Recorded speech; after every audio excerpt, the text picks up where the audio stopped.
C-295 aircraft की factory नए भारत के नए वर्क कल्चर की उसको भी रिफ्लेक्ट करती है। आज किसी भी योजना के आइडिया से लेकर एजुकेशन तक भारत किस स्पीड से काम कर रहा है ये यहां दिखाई देता है। 2 साल पहले अक्टूबर में ही महीने में इस फैक्ट्री का निर्माण शुरू हुआ। आज अक्टूबर महीने में ही ये फैक्ट्री अब एयरक्राफ्ट के प्रोडक्शन के लिए तैयार है।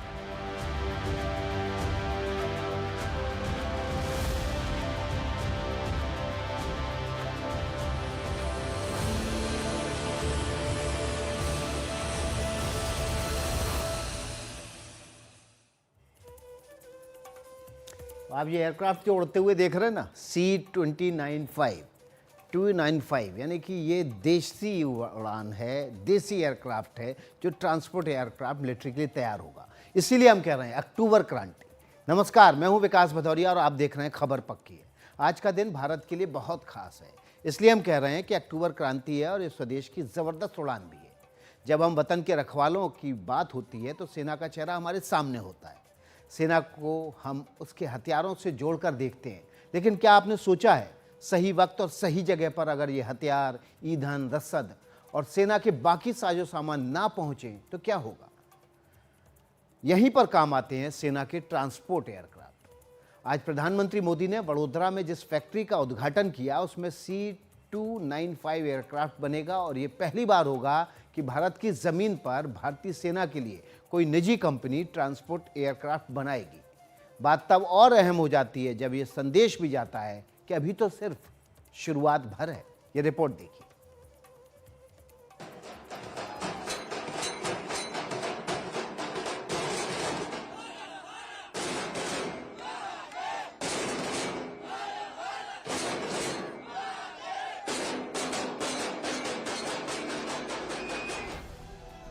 शुरुआत करते हैं उस तस्वीर से जो आज वायरल हो गई।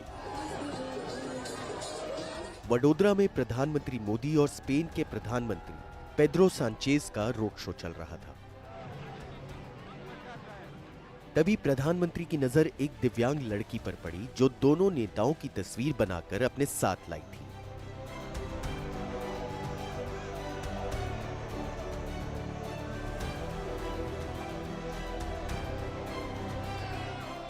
पीएम मोदी के साथ पेड्रो सांचेज भी नीचे उतरे, उस बच्ची के पास गए और उसका आभार जताया।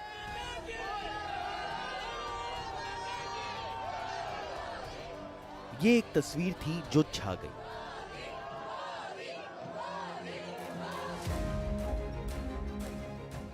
और ऐसे ही एक धमाकेदार तस्वीर आज प्रधानमंत्री मोदी के जरिए भारत ने दुनिया के सामने पेश की है।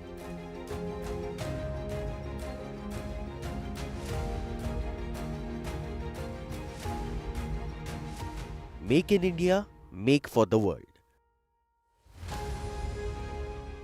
हम C-295 ट्रांसपोर्ट एयरक्राफ्ट के प्रोडक्शन की फैक्ट्री का शुभारंभ कर रहे हैं। ये फैक्ट्री भारत स्पेन संबंधों को मजबूती देने के साथ ही make in India, make for the world इस मिशन को भी सशक्त करने वाली है। प्रधानमंत्री मोदी ने स्पेन के प्रधानमंत्री पेड्रो सांचेज के साथ C-295 विमान के निर्माण के लिए टाटा एयरक्राफ्ट कॉम्प्लेक्स का उद्घाटन किया।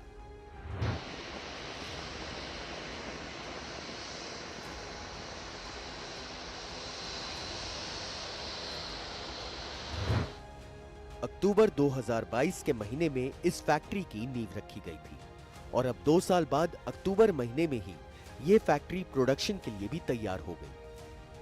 प्रधानमंत्री मोदी ने आज अपने भाषण में खास तौर पर इस बात का जिक्र किया।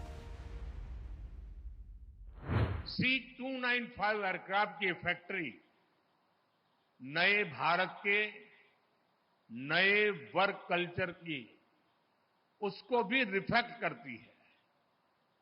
आज किसी भी योजना के आइडिया से लेकर एजुकेशन तक भारत किस स्पीड से काम कर रहा है, ये यहां दिखाई देता है। 2 साल पहले अक्टूबर में ही महीने में इस फैक्ट्री का निर्माण शुरू हुआ। आज अक्टूबर महीने में ही ये फैक्ट्री अब एयरक्राफ्ट के प्रोडक्शन के लिए तैयार है।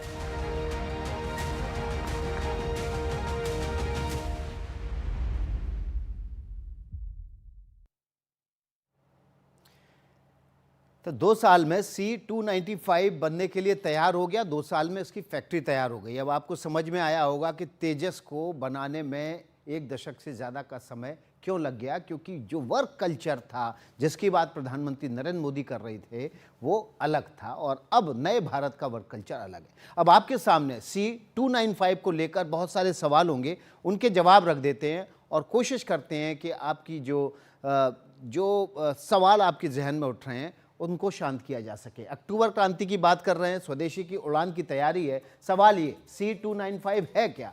ट्रांसपोर्ट एयरक्राफ्ट है, सेना के काम आएगा, रसद सामग्री, हथियार, सैनिक, इन सब को पहुंचाने के लिए ट्रांसपोर्ट एयरक्राफ्ट का इस्तेमाल किया जाता है और C-295 उसी तरह का एक ट्रांसपोर्ट एयरक्राफ्ट है। पहले से अलग क्या हुआ? इससे पहले भी ट्रांसपोर्ट एयरक्राफ्ट थे। पहली बार है कि कोई प्राइवेट कंपनी भारत में ट्रांसपोर्ट एयरक्राफ्ट मैन्युफैक्चर कर रही है। अभी तक हम ट्रांसपोर्ट एयरक्राफ्ट जो है वो विदेशों से मंगाते थे, आयात करते थे, विदेशों से खरीदते थे, उसमें बड़ी भारी तादाद में विदेशी मुद्रा खर्च होती थी और फिर उनका साजो सामान विदेश से आता था, वो भी एक बड़ा वजन होता था, बड़ा लाइबिलिटी होती थी सरकार के ऊपर। स्वदेशी की ताकत क्या है? बड़ी ताकत है कि विमान के 18,000 पार्ट्स देश में ही बनेंगे, जिसकी बात हम कर रहे थे ना कि फिर इसका साजो सामान जो पार्ट्स होते थे वो विदेशों से आते थे और एक बड़ा लाइबिलिटी बन जाते थे। अब इसका जो 18,000 पार्ट हैं वो भी देश में ही बनेंगे, मेक इन इंडिया के तहत बनेंगे, तो विदेशी मुद्रा बाहर नहीं जाएगी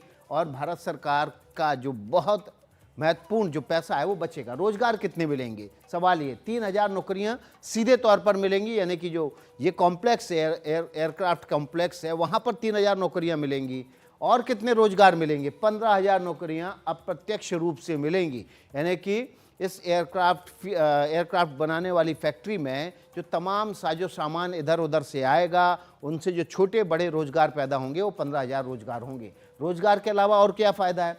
एयरस्पेस इंजीनियरिंग के लिए स्किल्ड वर्कफोर्स तैयार होगा और इसकी तादाद बढ़ेगी। आपको पता है, देखिए स्किल्ड वर्कफोर्स का कितनी अहमियत होती है, इस बात से समझिए कि आज भारत की जो तमाम एयरक्राफ्ट हैं उनको मेंटेनेंस के लिए सिंगापुर या लंदन या फिर दूसरे देशों में जाना पड़ता है। स्किल्ड वर्कफोर्स होगा तो वो उनका मेंटेनेंस यहीं हो पाएगा। पहला विमान कब तैयार हो जाएगा? 2026 में बड़ोदरा की फैक्ट्री में पहला विमान तैयार हो जाएगा और उड़ान भरने के लिए तैयार होगा। सेना के रसद सामान, साजो सामान, हथियार सबको ले जाने के लिए तैयार हो जाएगा। सेना पर क्या असर पड़ेगा? बड़ा असर पड़ेगा। 2031 तक एयरफोर्स के पास ऐसे 56 विमान होंगे। तो ऐसे 56 विमानों का मतलब हो गया कि युद्ध के समय ये साजो सामान भी ट्रांसपोर्ट करेंगे, हथियारों को ट्रांसपोर्ट करेंगे, सैनिकों को करेंगे। और शांति काल में जब आपने देखा होगा ना कि कोई बाढ़ में फंस गया, कोई किसी भूस्खलन में फंस गया, तब ये ट्रांसपोर्ट एयरक्राफ्ट भी वहाँ पर तेज़ी से फौज को पहुँचाने में और फिर वहाँ पर रेस्क्यू ऑपरेशन को तेज़ी से लागू करने में भी मदद करेंगे। तो ये वो सवाल थे जिनके जवाब आपके मन में होंगे, हमने सरल भाषा में सादे तरीके से आपके सामने रखे। अब थोड़ा विस्तार से बताते हैं आपको कि C-295 एयरक्राफ्ट के मायने क्या है, इससे रक्षा कारोबार, स्किल डेवलपमेंट को लेकर क्या फ़र्क पड़ेगा, दुनिया की बड़ी एयरक्राफ्ट कंपनी के मुकाबले हमारे व्यापारिक रिश्ते पर इसका क्या असर पड़ेगा। कुल मिलाकर स्वदेशी हमारी कितनी बड़ी ताकत बन जाएगी। आज के समारोह में प्रधानमंत्री मोदी ने रतन टाटा को याद करते हुए क्या बोला, आपको ये जरूर सुनना चाहिए।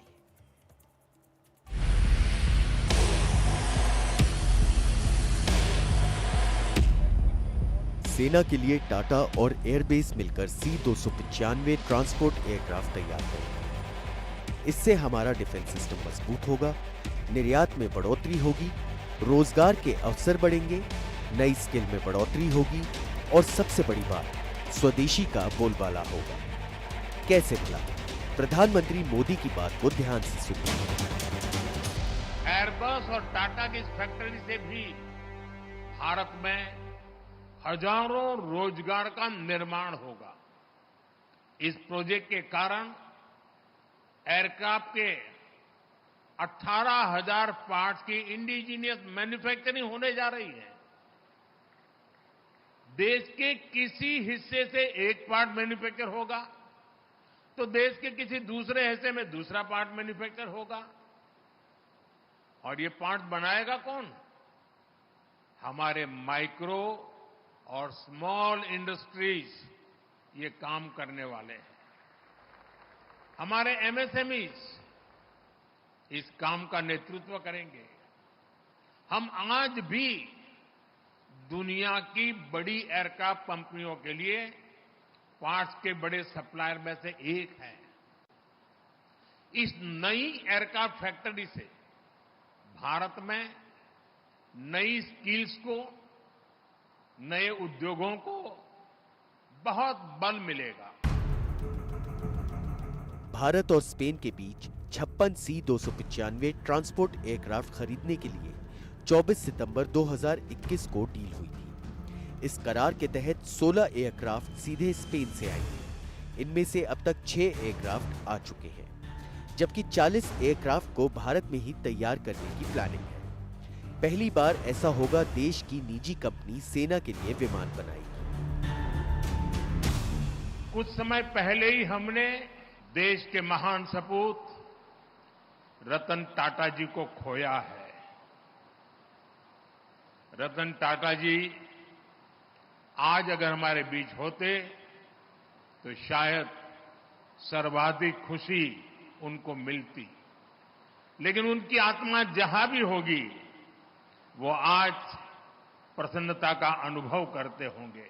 और राइट पार्टनरशिप जरूरी है।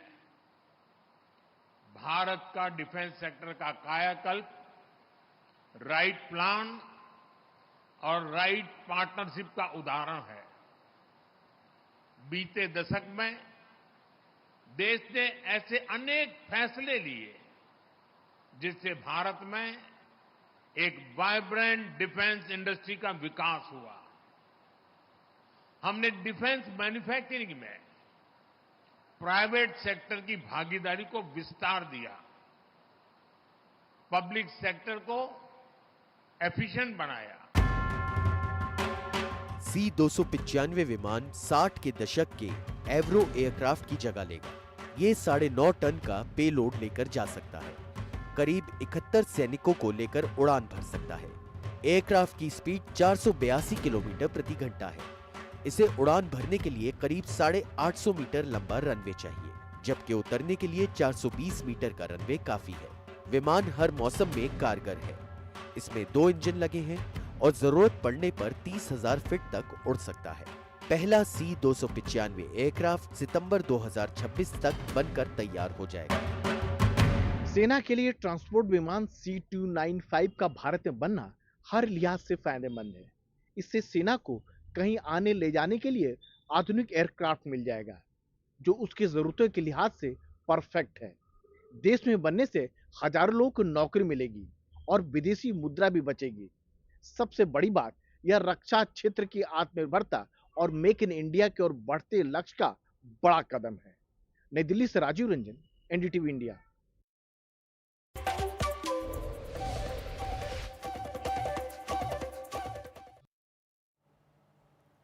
खबर पक्की में आपका एक बार फिर से स्वागत है। बात कर रहे हैं हम उस एयरक्राफ्ट की जो भारत को मेक इन इंडिया के तहत मिलने जा रहा है। स्पेन के साथ कारोबारी साझेदारी के बीच प्रधानमंत्री मोदी ने 3F का जिक्र किया। ये 3F हैं, फूड, फिल्म और फुटबॉल। प्रधानमंत्री मोदी ने जिस तरह से बार्सिलोना और रियल मैड्रिड फुटबॉल क्लब के सिर्फ एक दिन पहले मैच का जिक्र किया, वहां मौजूद लोग हैरान रह गए।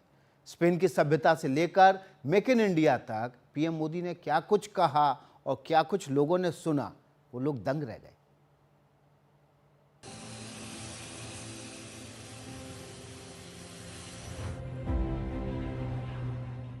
C-295 की उड़ान स्वदेशी की उड़ान है। और इस बात का ऐलान भी है कि भारत सही समय पर सही दिशा में बढ़ रहा है। ये इकोसिस्टम भविष्य में made in India civil aircraft का रास्ता भी बनाएगा। आप जानते हैं कि अलग अलग भारतीय एयरलाइंस ने 1200 नए एयरक्राफ्ट खरीदने का ऑर्डर किया है दुनिया को। अब शायद दुनिया की कंपनी किसी और देश का ऑर्डर ही नहीं ले पाएगी। यानी भविष्य में भारत और दुनिया की जरूरतों को पूरा करने के लिए सिविल एयरक्राफ्ट की डिजाइन से लेकर मैन्युफैक्चरिंग तक इस फैक्ट्री की बड़ी भूमिका होने वाली है। ये इकोसिस्टम भविष्य में सिविल एयरक्राफ्ट का भी रास्ता बनाएगा। प्रधानमंत्री मोदी ने जो बात कही उसे मजबूती देने वाले आंकड़ों पर ध्यान दीजिए। बीते 5 से 6 सालों में भारत में करीब 1000 नए डिफेंस स्टार्टअप तैयार हुए। बीते 10 वर्षों में भारत का डिफेंस एक्सपोर्ट 32 गुना बढ़ा है। इतना ही नहीं, आज भारत दुनिया के 100 से अधिक देशों को डिफेंस इक्विपमेंट एक्सपोर्ट भी कर रहा है। प्रधानमंत्री मोदी ने स्पेन से आए मेहमान के सामने स्पेनिश संस्कृति की तारीफ की। खासतौर पर स्पेन के फादर कार्लोस वालेस का जिक्र किया, जो स्पेन से आकर गुजरात में ही बस गए और भारत में उन्हें पद्मश्री से सम्मानित किया। पीएम ने स्पेन के फुटबॉल की चर्चा किस अंदाज में की, आप भी सुनिए। मैंने सुना है कि स्पेन में भी योगा बहुत पॉपुलर है। स्पेन के फुटबॉल को भी भारत में बहुत पसंद किया जाता है। अभी कल जो रियल मैड्रिड और बार्सिलोना के बीच मैच हुआ, उसकी चर्चा भारत में भी हुई। बार्सिलोना की शानदार जीत यहां भी डिस्कशन का विषय रही और मैं आपको गारंटी के साथ कह सकता हूं कि दोनों क्लब्स के फैंस में भारत में उतनी ही नोकझोंक भी हुई जितनी स्पेन में होती है। प्रधानमंत्री ने फूड, फिल्म और फुटबॉल का जिक्र किया और कहा कि भारत संग स्पेन के रिश्ते बेहद मजबूत हैं।